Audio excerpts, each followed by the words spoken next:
Okay. Do you remember what the equation of a circle looks like? Okay, here's your formula for our standard form. Okay. So x and y are obviously our variables. Your center is HK, and then R is your radius for your circle. You have to be careful with the center, with the H and the K. There are negatives built into this formula, which means the numbers that you see in the equation, the center coordinates are just the opposite of that. Okay, so if I saw like x minus 3, the x coordinate of the center would be a positive 3. Or if I saw x plus 3, the x coordinate of the center would be negative 3. It's always the opposite with that H and K. All right, so first problem we're going to do says find the equation of a circle that has a diameter with the following end points. Okay, so I'm going to draw a picture just to kind of visualize what we're doing here. So here's my circle. What's a diameter on a circle? What is that? What's a measurement of, yeah. Across the whole circle, and it goes through the center. Yeah? Okay. And then it's 2 points. I'm not even worried about plotting these. Okay, but those are my 2 points. 6 sevens on one end and 4 negative ones on the other end. Okay, in order to write the equation of a circle, you need 2 pieces of information. You need to know the center of the circle, and you need to know the radius of the circle. This is going to actually kind of bring in things that we did in section 2.1. Do you see how the center here is a midpoint? If I can find the midpoint, I can get my center. And then if I have the midpoint, I can use that to calculate the radius, because the center to any point around the circle is my radius. All right, so let's do our midpoint first. Midpoint formula review. We're just going to find the averages. Add up our x's, divide by 2, add up our y's, divide by 2. So that's going to look like 4 plus 6 over 2, negative 1 plus 7 over 2. And that gives me 10 over 2, so 5. And 6 over 2, 3. Center is 5, 3. Okay, now I need to find the radius is the other important piece of information. It doesn't matter if you use the left little bit or the right little bit. I'm going to use the one on the right just because it's all positive numbers, so maybe that'll be easier. Okay, you can get the same answer either way though. So the radius is really a distance that we're calculating here, the distance between the center and our endpoint. So my distance formula is our big square root formula, x minus x and y minus y. So I'll do 6 minus 5 squared and 7 minus 3 squared. And you can subtract them in the opposite order too, as long as you're consistent all the way across. I'm going to get 1 squared, so 1. 4 squared, so 16. So my radius is the square root of 17. Once you have that, you're just filling it in. So back to my top equation. I have x minus h, which is the x coordinate of my center, 5, squared, plus y minus k, so y minus the y coordinate of my center, 3, equals my radius squared. So my radius is square root 17. If I square that, I get just 17, and that is my circle. Okay? Any questions on that one? Okay, got one more circle question. It involves completing the square. Does that sound familiar? Maybe? Kind of sort, no? Okay. If you don't remember how to complete the square, here are the 4 steps to doing it. You should have done this before, at least in Algebra 2. So that's also a circle, that bottom equation there, but it's not in the right form. It needs factor. And my x's and my y's need factored, so we complete the square to make that happen in a special way that I have a parentheses squared for both the x and the y. All right, so we're going to kind of work through this example, and we're going to do each of these steps one at a time. So maybe on your paper, if you don't remember how to do this, you might want to make like 2 columns On the left side, you can put the steps, and on the right side, you can put this equation, and that way you can see what each step looks like if you need to look back at it. All right, so we're going to put it in the right form, and then it'll be easy to name the center and the radius once it's in the right form. Okay, so step number 1 says, change the order of the terms so that the x's are together and the y's are grouped together. And the constant, so the number that doesn't have a variable, is on the other side. All right, so I'm going to put my x's together first. 2x squared minus 8x. I'm going to put my y's together second. 2y squared plus 12y. And then I want to move the 8 to the other side. So it'll be a positive 8 when I move it over, add it to both sides. Okay, so that's step 1. Step 2 says factor out the coefficients of x squared and y squared. Now, coefficient means number in front. So sometimes you'll have this and sometimes you won't. For our x's and our y's, we do have numbers in front. Now, it's kind of like grouping. It's going to look like grouping, but we're not going to take out everything they have in common. Only the numbers when we do this. Okay, so for my x's, the number in front of my x squared is 2. I'm going to take it out. Leave x squared minus 8, not 8x, 4x. That would remain, okay? Yes, you could factor an x out, but we want that x to stay squared, so we're going to leave it. Do the same thing with the y's. I can take another 2 out here. That would leave me with y squared plus 6y. That's step 2. Okay. Step 3. This is the actual completing the square step. So I want to be able to factor this set of x's and this set of y's in a special way. I want it to be a parentheses squared because that's what our circle formula looks like. In order to do that, I need to add a number into each of those parentheses. So let's create a little space. Next to my x's, I'm going to leave a little space. And next to my y's, I'm going to leave a little space. Okay. There we go. Okay. To figure out what number I need to add on, here's our little saying. We're going to half it and square it. Half it and square it. What are we halving and squaring? The number in front of my x or my y, my linear term. So I'm going to take -4. Half it is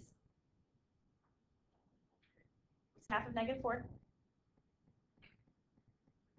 -2, and then if I square that, I get 4. Half it, square it. +4. Okay, do the same thing with 6. Half it is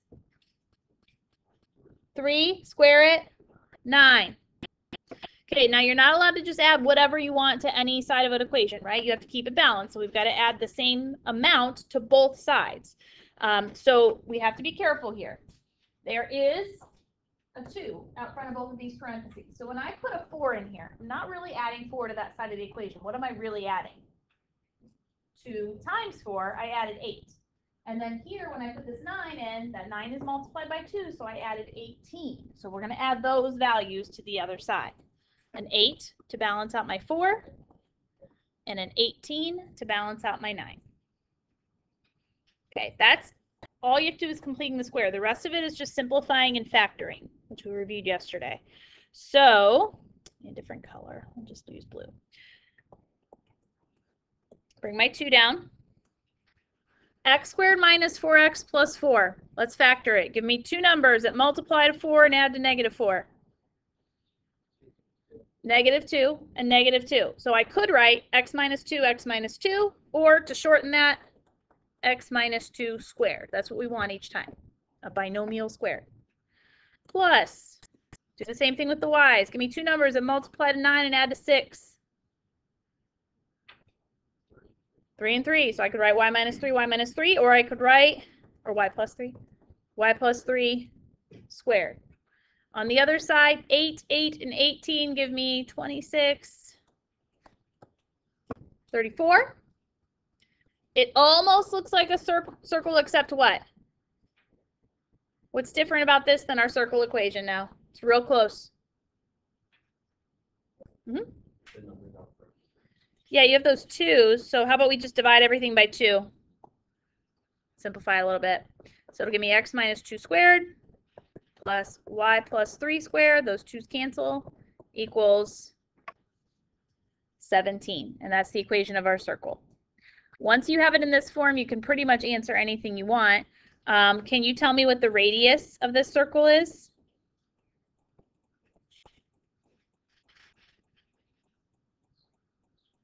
Square root of 17, because remember what we're seeing on the right side of there is the radius squared. So we work backwards, take the square root of it.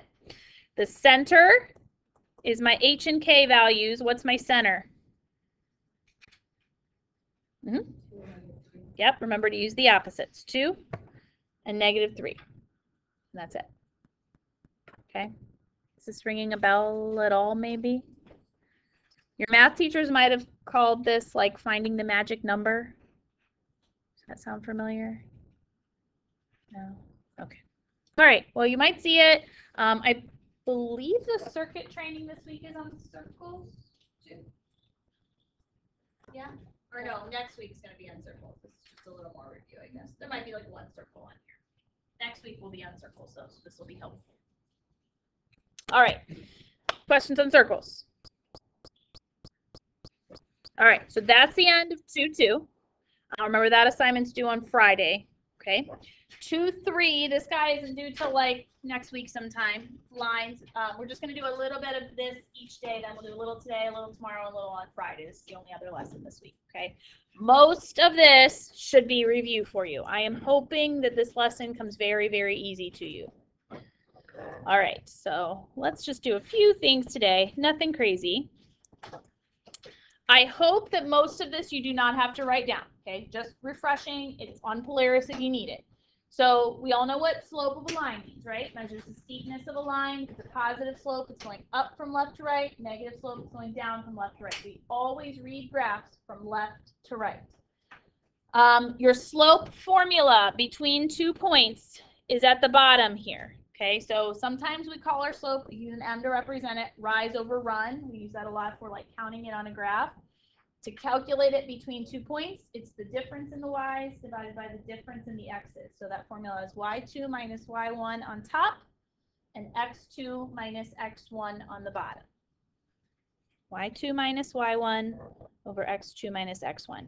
So let's do a little example at the top here. It says find the slope of a line that passes through the points 7, -5, and 2, 10.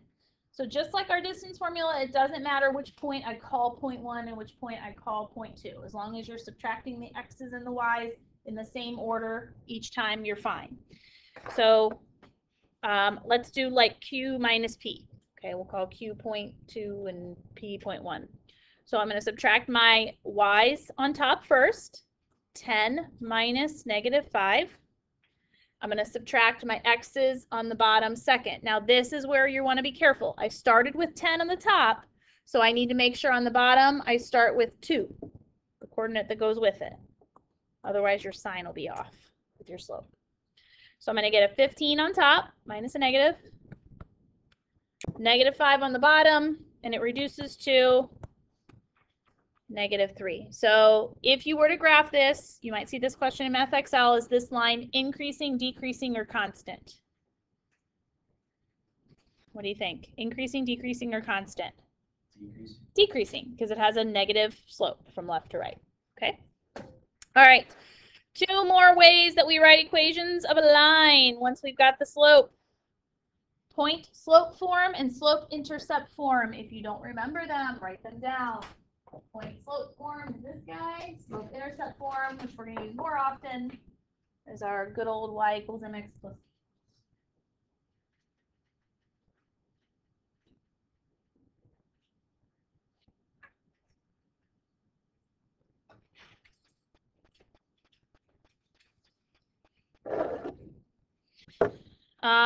So they get their names because it's exactly what you need to be able to write the equations.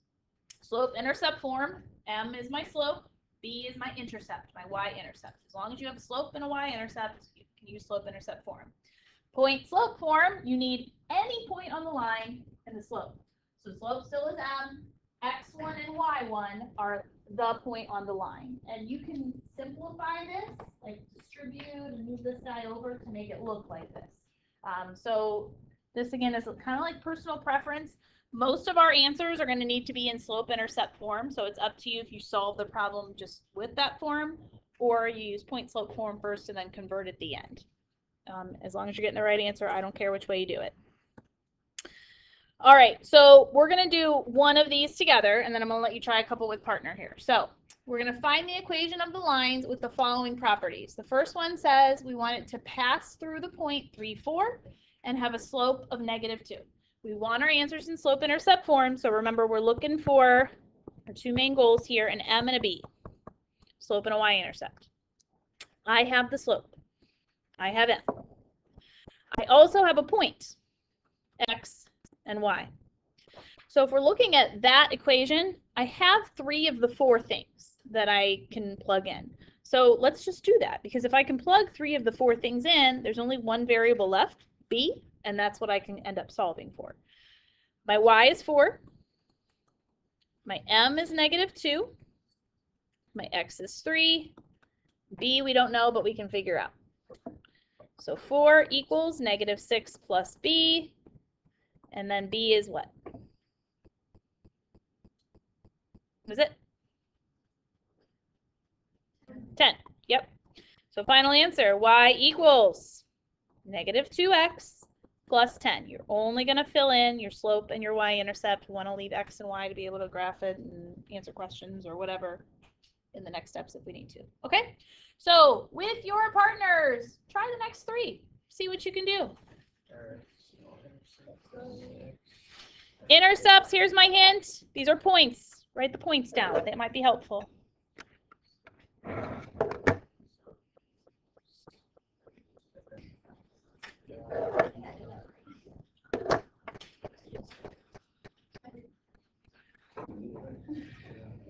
Okay, so letter B, I wrote them both as points. I did my slope. Be careful here, it's 0 minus negative, so that's a positive. And that's actually all you need to do for that one, because you have the y-intercept. It's 1. Or you can plug a point in and it'll tell you it's 1, but it's 1. C, you don't do anything. You have the slope and y-intercept, just fill it in. D is the one that's a little trickier. You need to do the slope first. Do not give a decimal. Make sure you leave it as an exact answer. So I did my y minus y over my x minus x. Then I did kind of what we did in that first problem. I plugged my slope in, and you can use either point. I picked the one that had positive numbers because that was easier. So my x was 2, my y was 3. Multiply x and -4/3 gives you -8/3. Leave it exact. And then you have to add 8/3 to the other side. And hopefully you can do that in your head. So 3 is 9/3, right? Plus another 8/3 gives me that 17/3. That's our answer. No mixed fractions, guys, like the whole numbers and the fractions. That's something that's difficult to put in our calculator then if we need to do something else with it later. So we're just going to stick with these improper fractions. Okay. What questions do you have? Yes. For D, did you just like pick the 2 and 3 and you could have done the same thing with the 5? If you do the 5 and -1, you will get the same answer. Yep. Anything else? Okay, so we're just going to do one more slide and then we'll stop for today. This was something that was on your skills test. How to graph a line. So let's do that. Okay, you can just make a quick little axis on your paper if you want or whatever. So these are the different forms that you may be asked to graph. The first one is just slope-intercept form. What's the slope? -4/5. And what's the y-intercept? -3. Which one do I graph first? The y-intercept. So on my y-axis always is our starting position. I had people on the skills test plotting on the x-axis. Always up and down. We're going to make that point. And then from there, we're going to use our slope. You always, always, always run to the right. So when we say rise over run, rise means you could go up or down. That depends if you have a positive or a negative slope, but we always run to the right. So if I see -4/5, I go down 4. 1, 2, 3, 4. And then I run to the right 5. 1, 2, 3, 4, 5. and that gives me another point. Now you could go the opposite directions. You can go left and up, but at least you want to do this one time to get a point. And as long as you have 2 points, you have a line. And then something like this, easy to check with a graphing calculator. So Y's alone already. All right, so that's the first one. Second one is standard form of a line, where variables are on one side, constants on the other. There are 2 ways you can graph this. The first way you can graph it is if you get the y alone, you can do it exactly how we did the last problem. Any equation of a line, you can always get the y alone, and you can always do it using the slope and the y-intercept. But that involves trying to get the y alone. So I feel like there's extra work there.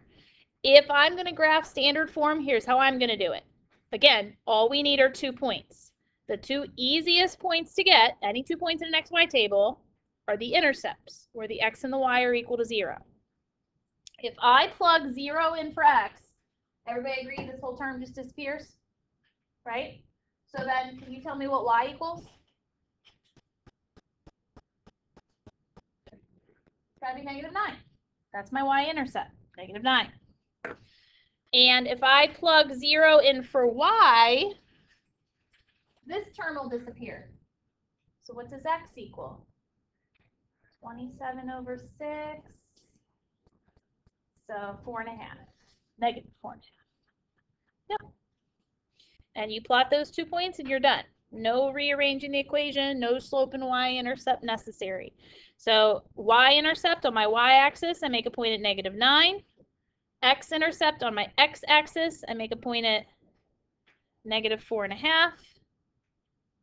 There's my line. Okay. The third one is point slope form. What's the slope? 4. And then the point on this line is just like with our circles. It's the opposite of the numbers that's with our x and our y. The opposite of the number with our x is -2. The opposite of the number with our y is +5.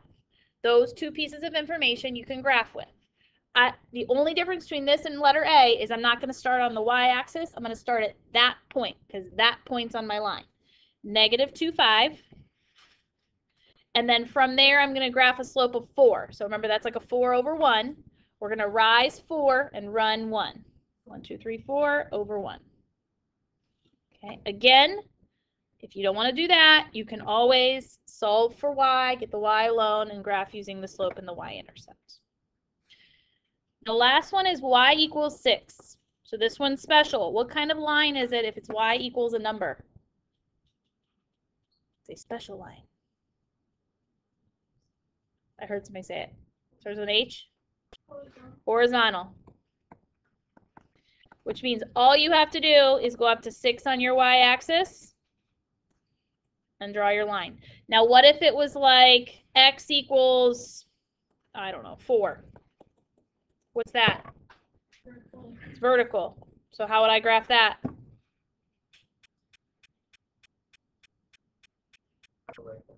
Go right 4. Yep. And then up and down from there. Do you guys remember what the slope of a vertical line is? Undefined. And the slope of a horizontal line is 0. Do you guys remember Slope Dude? Did you ever watch that video? Oh, that's your homework. Google Slope Dude on YouTube. It's amazing. All right. We will stop there today. You guys have the last 15 minutes to work on Math Excel. We'll continue reviewing our lines tomorrow. Don't forget to fill out that CCP info form by Friday for me.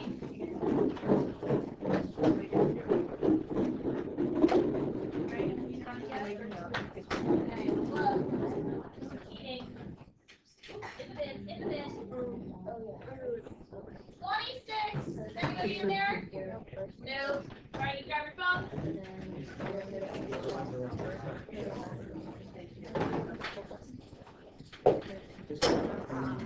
Oh, careful, careful.